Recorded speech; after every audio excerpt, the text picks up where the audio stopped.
बिस्मिल्लाहिर्रहमानिर्रहीम। दोस्तों, हम बात कर रहे हैं कैंसिलेशन ऑफ बेल की।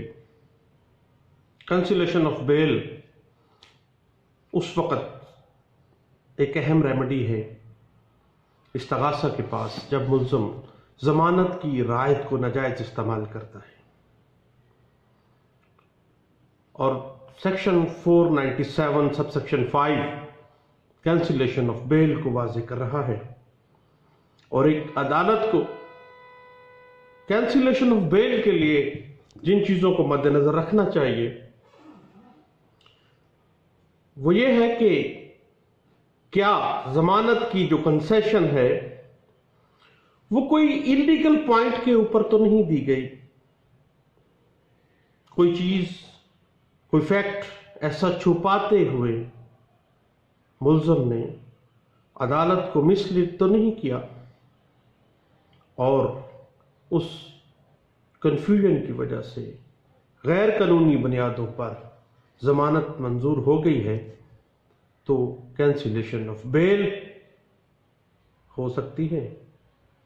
उसके बाद जमानत की राइट मुल्ज़िम को मिल गई हो लेकिन एक ऐसा इंक्रिमिनेटिंग एविडेंस सफाई मिसल पे आ जाए जो ये साबित कर रहा हो कि मुल्ज़िम हुआ जमानत की राय तो ले चुका है लेकिन इर्तकाब जुर्म के साथ 110% ये बंदा अटैच है।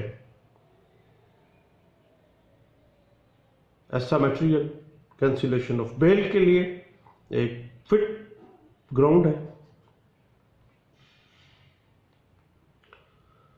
उसके बाद अगर मुल्ज़िम ने जमानत की रायत लेने के बाद उस रायत का गलत इस्तेमाल किया, उस मुल्ज़िम की किसी मुजरमाना एक्टिविटी की वजह से उस दौरानिये में इस्तगासा डर जाता है, उसको लाइफ को थ्रेट आती है, उसकी आनूर को थ्रेट आती है, को धमकी मिलती है, उसके किसी मफाद को नुकसान पहुंचता है, तो उस ग्राउंड के ऊपर वो कैंसिलेशन ऑफ बेल मूव कर सकता है। उसके बाद मुल्ज़िम ने अगर किसी भी तरीके से किसी भी असर व रसूख की वजह से तफ्तीश में मदाखलत की हो जमानत के बाद या इस्तगासा के गवाहान पर असरअंदाज होने की कोशिश की हो तो कैंसिलेशन ऑफ बेल के लिए एक फिट केस बनता है। और अगर मुल्ज़िम ने इस्तगासा के गवाहान को डराया धमकाया, एविडेंस खत्म करने की कोशिश की या मुल्ज़िम ने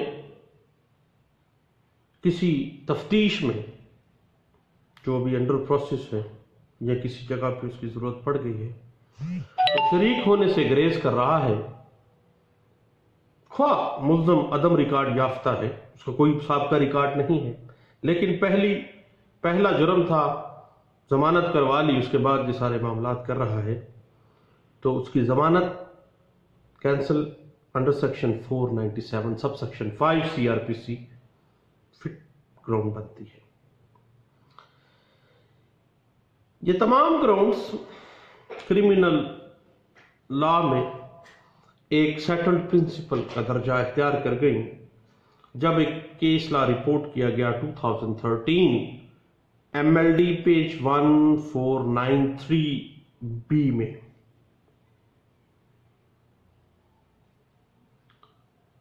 जमानत पर रिहा होने के बाद मुल्ज़िम अगर जुर्म को रिपीट करता है, दूसरी FIR हो जाती है उसमें, पहली FIR में वो जमानत करवा चुका है, दूसरी FIR हो जाना, जुर्म को रिपीट करना एक फिट ग्राउंड है उसकी कैंसिलेशन ऑफ बेल के लिए। यह बात इंटरप्रेट हुई है 2012 CRLJ पेज है 248 में।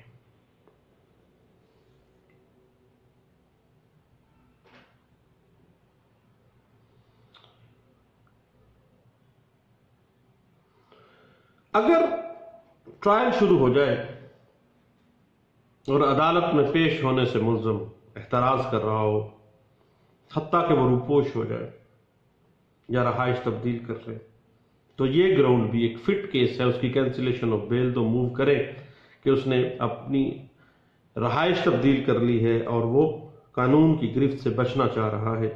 ये बात इंटरप्रेट हुई है 2011 SCMR पेज है 1352 में।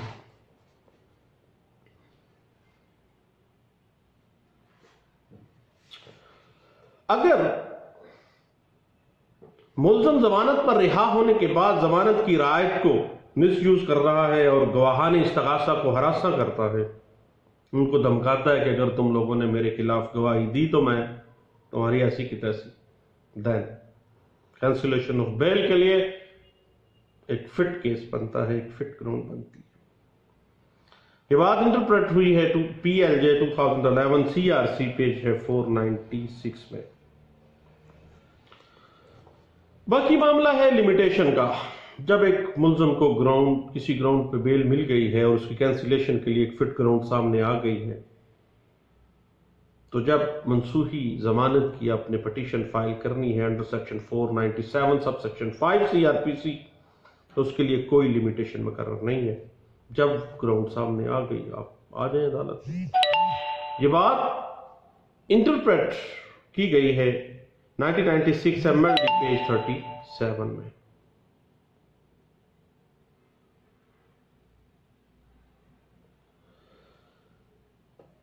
जमानत मंजूर करने वाली जमानत जो अदालत है जिसने जमानत मंजूर की है, अगर कोई फिट ग्राउंड सामने आ रही है तो under section 497 sub section 5 CRPC वो जमानत को मंसूख कर सकती है और उसके पास इख्तियार है। ये बात इंटरप्रेट हुई है 1994 PCRLJ पेज है 1784 में। मुल्ज़िम ने अगर कोई चालाकी की हो और वो चालाकी जमानत होने के बाद वाज़ेह हो जाती है, सामने आ जाती है अदालत के पास, इस्तगासा को पता चल जाता है कि अदालत से कंसीलमेंट करते हुए नाजायज तौर पर जमानत एक मुल्ज़िम करवा के चला गया है, तो कंसीलमेंट करने की बिना पर करवाई हुई जो जमानत है वो under section 497 sub section 5 petition file करके जमानत मंसूख करवाई जा सकती है। ये बात इंटरप्रेट हुई है 1993 CRLJ पेज है 610 में।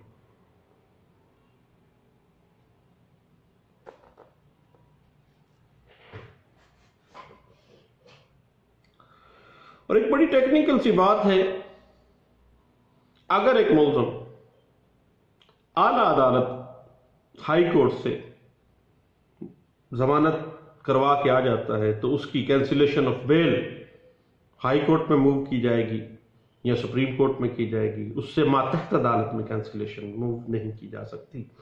यह बात इंटरप्रेट हुई है PLD 2003 कराची हाई कोर्ट का फैसला है, पेज है 247 में, और 2015 CRLJ पेज है 145 में। अब बात यह है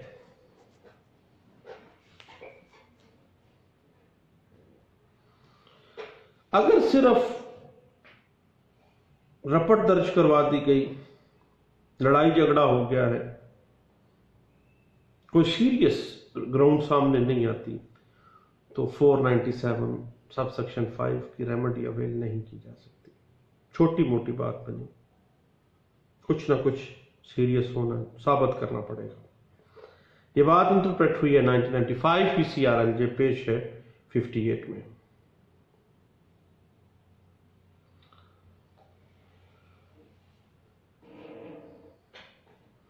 जब मुल्ज़िम जमानत पर रिहा हो गया है और ट्रायल शुरू हो गया, ट्रायल के आगाज में ही वो गैर हाज़िर हो गया है, तो देन अदालत उसके काबिल ज़मानत या नाकाबिल ज़मानत वारंट गिरफ्तारी तो जारी कर सकती है, उसकी इस ग्राउंड के ऊपर बेल कैंसिल नहीं कर सकती और ना ही कैंसिलेशन ऑफ बेल इस बुनियाद पर मूव की जा सकती है। यह बात इंटरप्रेट हुई है 2007 PCRLJ पेज है 592 502 में।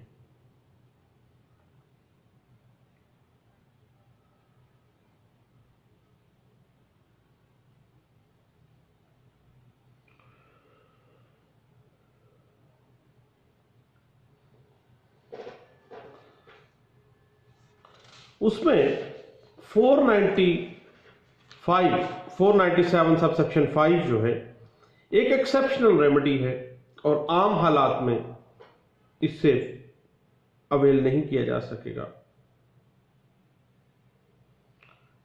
Consideration for grant of bail and cancellation of bail totally different है।